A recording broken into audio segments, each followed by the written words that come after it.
Hamaya pi, Nacho, hamaya hiya, Arijuna karirua, hamaya hiya, Wayu karirua.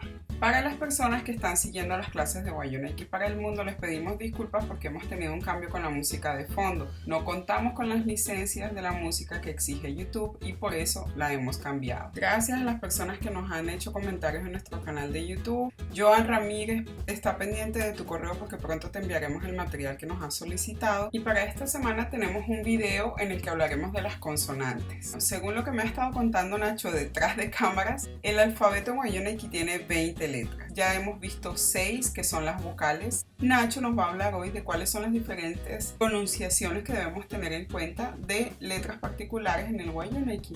Nacho, hamaya pi. En esta ocasión vamos a hablar de las consonantes. Para comenzar, vamos a explicar la pronunciación de cada una de ellas. La C y la H es la más común.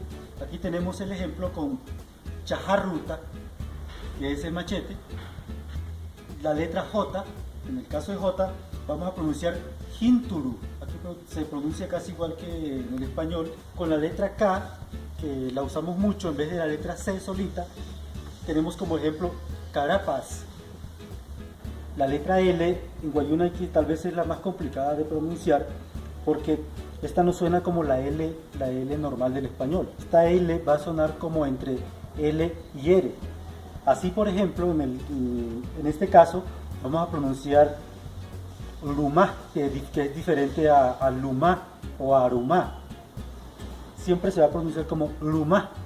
Con la L también podemos decir, por ejemplo, arauca, podemos decir arama, podemos decir la idea es que se pronuncie como entre L y L. Claro, Nacho, hay una palabra que mucha gente conoce del Wayunaiki que es arijuna, arijuna, arijuna, arijuna, arijuna.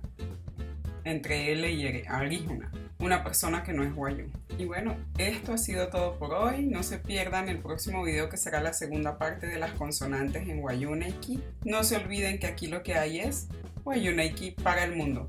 Onushi Waya.